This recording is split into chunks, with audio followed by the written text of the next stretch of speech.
उत्तर प्रदेश में होमगार्ड भर्ती प्रक्रिया शुरू हो गई है। इस बार लगभग 45,000 पदों पर भर्ती की जाएगी। इच्छुक उम्मीदवारों को पहले वन टाइम रजिस्ट्रेशन (OTR) कराना होगा। आवेदन प्रक्रिया जल्द ही यूपी पुलिस भर्ती एवं प्रोन्नति बोर्ड की आधिकारिक वेबसाइट पर शुरू होगी। मुख्य सचिव SP गोयल ने निर्देश दिया है कि सभी विभागीय योजनाओं में महिलाओं को प्राथमिकता दी जाए। उन्होंने कहा कि महिला सुरक्षा, स्वास्थ्य, रोजगार और कल्याण से जुड़ी योजनाओं के क्रियान्वयन में देरी न हो। अधिकारियों को लक्ष्य आधारित कार्य योजना बनाकर समयबद्ध रिपोर्ट देने के निर्देश दिए गए हैं। इस बार मोदी योगी दोनों चले जाएंगे, कहते हुए लॉरेंस बिश्नोई गैंग ने भाजपा सांसद और अभिनेता रवि किशन को जान से मारने की धमकी दी है। यह धमकी ईमेल के जरिए दी गई है। पुलिस ने मामले की गंभीरता देखते हुए जांच शुरू कर दी है और सुरक्षा बढ़ा दी गई है। कानपुर समेत कई जिलों में न्यूनतम तापमान 10 डिग्री सेल्सियस से नीचे पहुंच गया है। सुबह शाम की ठंड बढ़ गई है। मौसम विभाग के अनुसार अगले एक हफ्ते तक उत्तर प्रदेश में तापमान में गिरावट जारी रहेगी। कुछ इलाकों में कोहरा और शीतलहर चलने की संभावना जताई गई है। केंद्रीय टीम की जांच में सड़क दुर्घटनाओं में घायलों के इलाज में कई कमियां सामने आई हैं। रिपोर्ट में पाया गया कि अस्पतालों में आवश्यक संसाधनों और प्रशिक्षित कर्मचारियों की कमी है। टीम ने सुझाव दिया है कि चिकित्सा स्टाफ को आपातकालीन उपचार का विशेष प्रशिक्षण दिया जाए। उत्तर प्रदेश में अब 100 से 500 वर्ग मीटर तक के मकानों के नक्शे आसानी से पास होंगे। राज्य सरकार ने प्रक्रिया सरल कर दी है। ऑनलाइन सिस्टम से बिना अधिक कागजी कार्यवाही के नक्शा स्वीकृति मिलेगी। इससे आम लोगों को राहत और आवास निर्माण को बढ़ावा मिलेगा। CMO ने सहजनवा सामुदायिक स्वास्थ्य केंद्र में एम्बुलेंस सेवाओं की जांच की। निरीक्षण के दौरान उन्होंने मरीजों और लाभार्थियों से फीडबैक लिया। CMO ने सेवा में लापरवाही न बरतने और एम्बुलेंस की समय पर उपलब्धता सुनिश्चित करने के निर्देश दिए। संतुष्ट मरीजों ने सेवाओं की सराहना की। उत्तर प्रदेश सरकार ने सुगम्य व्यापार 2025 अध्यादेश लागू कर दिया है। इसके तहत अब औद्योगिक अपराधों के मामलों में सजा नहीं बल्कि केवल जुर्माने का प्रावधान होगा। यह कदम निवेशकों को राहत देने और औद्योगिक माहौल को बेहतर बनाने के उद्देश्य से उठाया गया है। उत्तर प्रदेश में होने वाला GBC 5 ग्लोबल इन्वेस्टर्स समिट का आयोजन नवंबर से आगे खिसक सकता है। इस बार राज्य सरकार ने 5 लाख करोड़ रुपए के निवेश का लक्ष्य तय किया है। विभागीय तैयारी और निवेश प्रस्तावों की समीक्षा के बाद नई तारीख जल्द घोषित की जाएगी। उत्तर प्रदेश गन्ना विभाग शरदकालीन बुवाई के लिए 40 लाख बड़ पौध तैयार करेगा। इसका उद्देश्य गन्ना उत्पादन और किसानों की आय में वृद्धि करना है। विभाग ने सभी चीनी मिल क्षेत्रों को लक्ष्य सौंपा है ताकि गुणवत्तापूर्ण बीज समय पर उपलब्ध कराए जा सकें। All India power federation AIPF ने विद्युत संशोधन विधेयक वापस लेने की मांग की है। संगठन ने केंद्रीय ऊर्जा मंत्री को पत्र भेजकर कहा कि यह विधेयक बिजली क्षेत्र के निजीकरण को बढ़ावा देगा। फेडरेशन का कहना है कि इससे उपभोक्ताओं पर आर्थिक बोझ बढ़ेगा और कर्मचारियों के हित प्रभावित होंगे। राष्ट्रगीत वंदे मातरम के 150 वर्ष पूर्ण होने पर पूरे उत्तर प्रदेश में राष्ट्र प्रेम का माहौल छा गया। राज्य के 18 शहरों में सामूहिक गायन कार्यक्रम आयोजित हुआ, जिसमें स्कूली बच्चों, अधिकारियों और नागरिकों ने उत्साहपूर्वक भाग लिया। कार्यक्रम में एकता, सम्मान और देशभक्ति का संदेश दिया गया। अब उत्तर प्रदेश के मुतवल्ली वक्फ संपत्तियों का पूरा विवरण वक्फ बोर्ड की वेबसाइट से प्राप्त कर सकेंगे। इसके लिए संपत्ति का यूनिक ID नंबर दर्ज करना आवश्यक होगा। इस व्यवस्था से पारदर्शिता बढ़ेगी और संपत्तियों के रखरखाव व निगरानी में आसानी होगी। गोरखपुर के औद्योगिक विकास को नई रफ्तार देने के लिए सरकार ने विशेष योजना तैयार की है। इसमें नए औद्योगिक क्षेत्रों का विकास, बुनियादी ढांचे का विस्तार और निवेशकों के लिए सुविधाजनक नीतियां शामिल हैं। MISMI इकाइयों को प्रोत्साहन और रोजगार सृजन पर भी खास ध्यान दिया जा रहा है।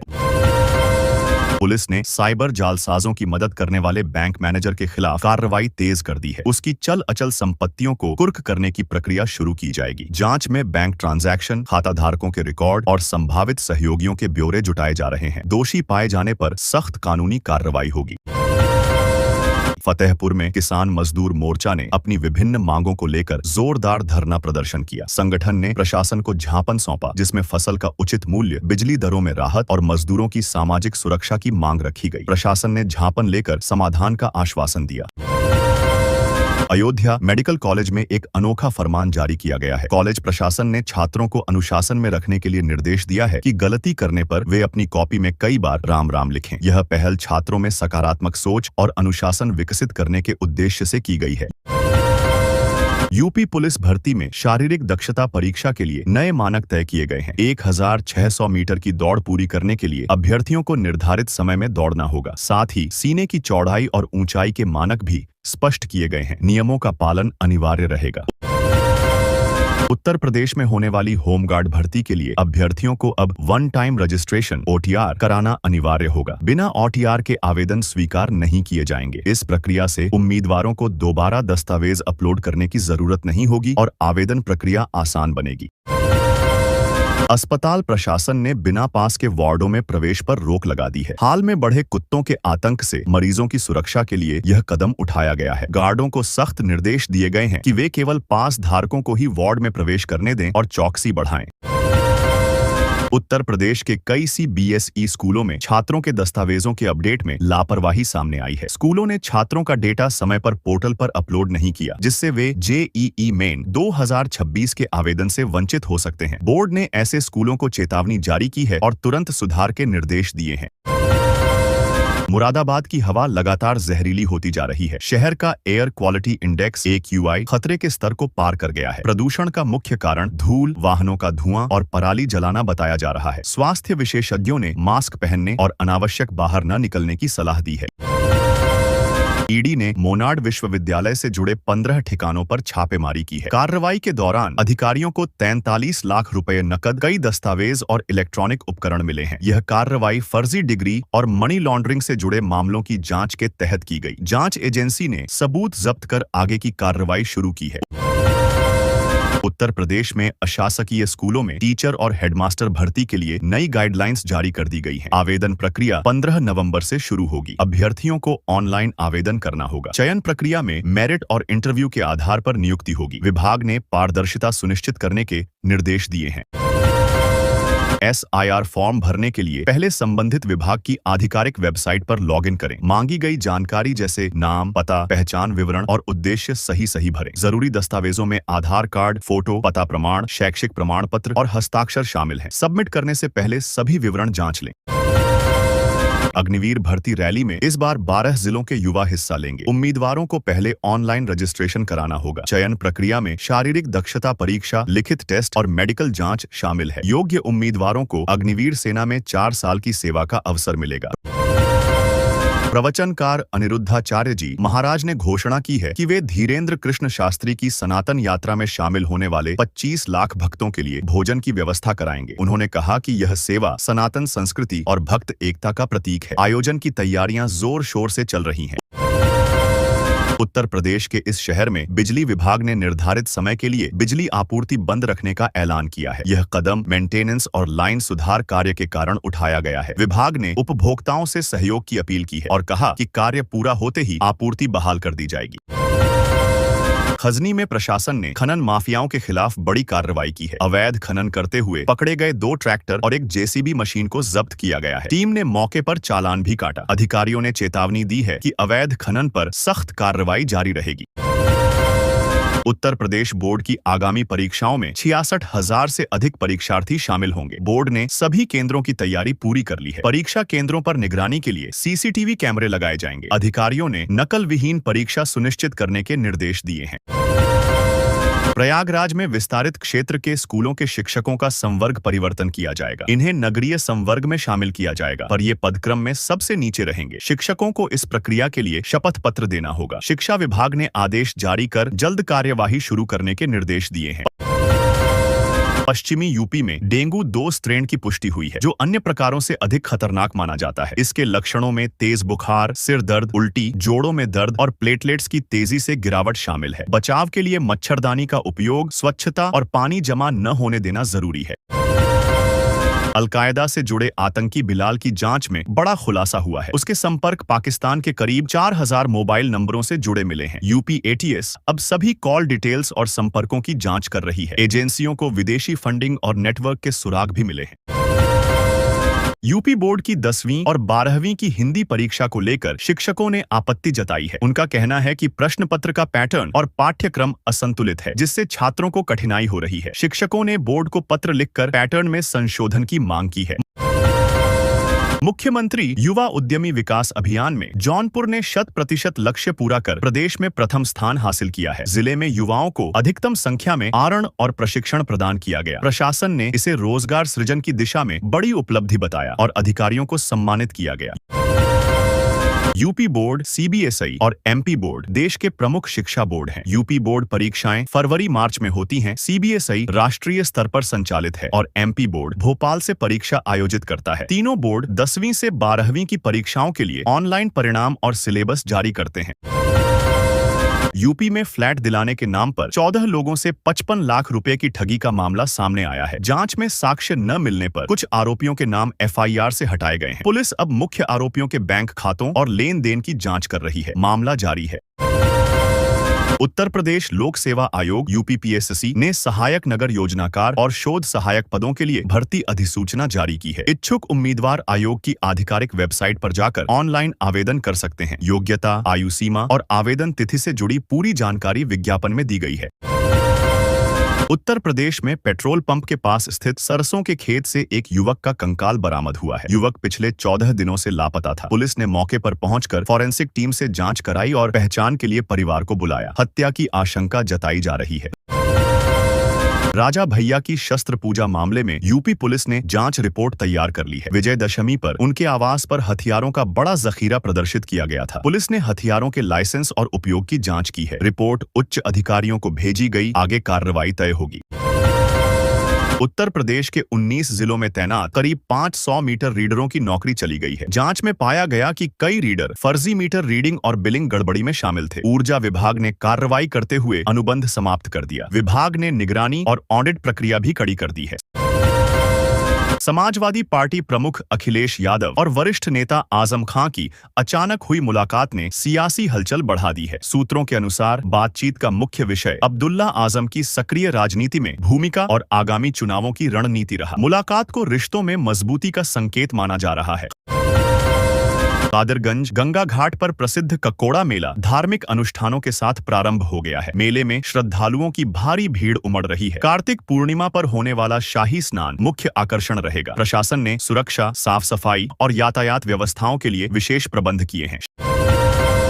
शाहजहांपुर में जीएसटी विभाग अब सभी ईंट भट्टों का सर्वे कर उनका विस्तृत ब्यौरा जुटाएगा। राजस्व बढ़ाने और कर चोरी रोकने के लिए यह कार्रवाई की जा रही है। जिले को 4 जोनों में बांटकर टीमें गठित की गई हैं, जो लाइसेंस, उत्पादन और बिक्री की जांच करेंगी। एसटीएफ को शक है कि रोहिंग्या नागरिकों के लिए फर्जी प्रमाण पत्र तैयार करने वाला गिरोह सक्रिय है।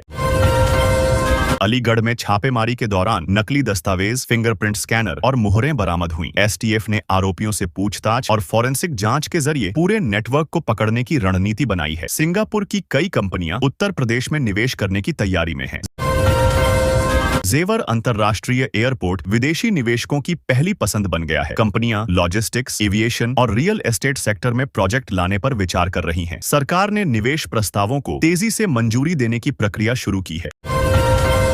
कानपुर स्थित सीएसजेएमयू परिसर में बीकानेर वाला कंपनी ने प्लेसमेंट ड्राइव आयोजित की। इसमें कई छात्रों ने भाग लिया, जिनमें से 10 छात्रों का चयन विभिन्न पदों के लिए किया गया। विश्वविद्यालय प्रशासन ने इसे छात्रों के लिए रोजगार के बेहतर अवसर की दिशा में एक अहम कदम बताया। कार्तिक पूर्णिमा के पावन अवसर पर मां गंगा के घाटों पर श्रद्धा और आस्था का अद्भुत संगम दिखाई दिया। दीपों की झिलमिल रोशनी और लहरों पर तैरते दीपदानों ने नैसर्गिक सौंदर्य का मनमोहक दृश्य रचा। श्रद्धालुओं ने गंगा आरती के बीच स्नान कर मंगल कामनाएं की।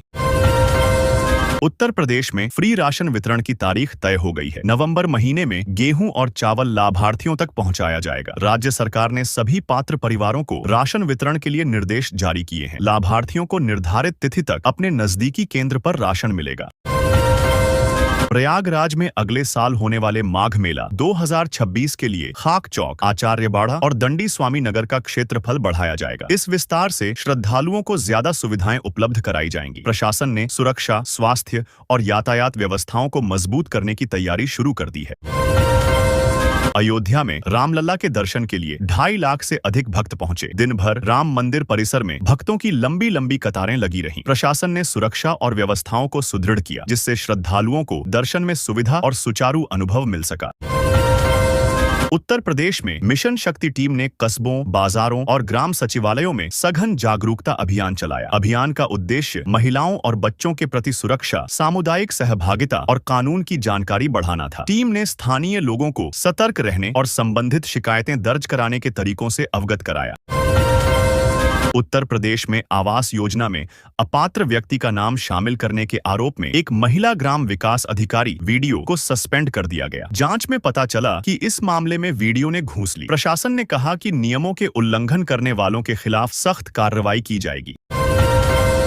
नगर के भीतर और फोरलेन मार्ग पर भी भारी जाम लगा, जिससे ट्रैफिक व्यवस्था पूरी तरह ध्वस्त हो गई। वाहन सड़कों पर रुक रुक कर चल रहे थे। प्रशासन ने मार्ग पर पुलिस बल तैनात कर राहत की कोशिश की, लेकिन घंटों तक यातायात प्रभावित रहा।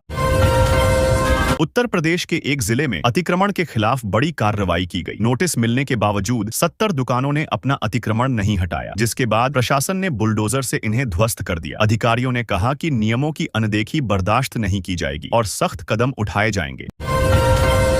दिल्ली समेत देश के 18 शहरों में वाटर मेट्रो सेवा शुरू की जाएगी। वाराणसी, अयोध्या और प्रयागराज में भी जल्द इसके लिए तैयारियां शुरू होंगी। इससे न केवल जल परिवहन में सुविधा बढ़ेगी, बल्कि शहरों में ट्रैफिक कम करने और पर्यटन को बढ़ावा देने में मदद मिलेगी। सपा नेता डिंपल यादव ने बीजेपी पर जमकर निशाना साधा। उन्होंने बीजेपी के वंदे मातरम अभियान को लेकर कहा कि यह केवल दिखावा और राजनीतिक फायदा लेने का प्रयास है। डिंपल ने कहा कि असली मुद्दों और जनता की समस्याओं पर ध्यान देना चाहिए, न कि सिर्फ प्रचारात्मक अभियानों में उलझना। प्रदूषण नियंत्रण बोर्ड ने मदर डेयरी को उत्पादन बंद करने का कड़ा आदेश जारी किया है। अधिकारियों ने कहा कि प्रदूषण मानकों का उल्लंघन पाया गया है। बोर्ड ने फैक्ट्री को पर्यावरण नियमों का पालन करने और सुधारात्मक कार्रवाई करने तक उत्पादन बंद रखने के निर्देश दिए हैं। प्रधानमंत्री मोदी वाराणसी पहुंचे, जहां उनका जोरदार स्वागत किया गया। उत्तर प्रदेश के मुख्यमंत्री योगी आदित्यनाथ ने प्रधानमंत्री का अभिनंदन किया और उनके स्वागत के लिए तैयारियों की जानकारी दी। शहर में सुरक्षा और व्यवस्थाओं को कड़ा किया गया और लोगों ने मोदी का उत्साहपूर्वक स्वागत किया। राजधानी एक्सप्रेस के सामने से आते ही एक युवक ट्रैक पर गिर गया। प्लेटफॉर्म पर मौजूद लोग डरकर चीख पुकार करने लगे। रेलवे कर्मचारियों और यात्रियों की मदद से युवक को तुरंत ट्रैक से बाहर निकाला गया। सुरक्षा और त्वरित कार्रवाई से बड़ा हादसा टल गया।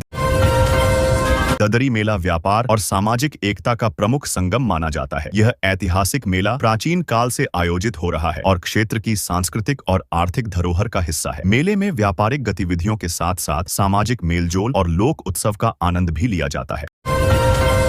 कांग्रेस ने आगामी विधानसभा चुनाव के लिए संगठन को मजबूत करने की तैयारी शुरू कर दी है। उन्होंने 403 विधानसभाओं में SIR सामरिक इंटेलिजेंस रिस्पांस अभियान के लिए कुल 1400 प्रभारी नियुक्त किए हैं। इन प्रभारियों का काम पार्टी संगठन को चुस्त दुरुस्त रखना और चुनावी रणनीति को प्रभावी बनाना होगा। ज्ञानवापी मसले में अदालत ने हर्जाने के साथ दाखिल अपील को स्वीकार कर लिया है। अगली सुनवाई अब 12 नवंबर को होगी। न्यायालय ने संबंधित पक्षों को नोटिस जारी कर मामले की सुनवाई के लिए तैयार रहने का निर्देश दिया है। यूपी में बिजली कनेक्शन को लेकर नई व्यवस्था लागू कर दी गई है। UPPCL ने गुपचुप तरीके से नियम बदल दिए हैं। अब जो उपभोक्ता बिजली बिल समय पर नहीं भरते या कनेक्शन का गलत उपयोग करते हैं, उनके कनेक्शन कैंसिल किए जा सकते हैं। यह कदम कई लोगों के लिए चिंता का कारण बन सकता है।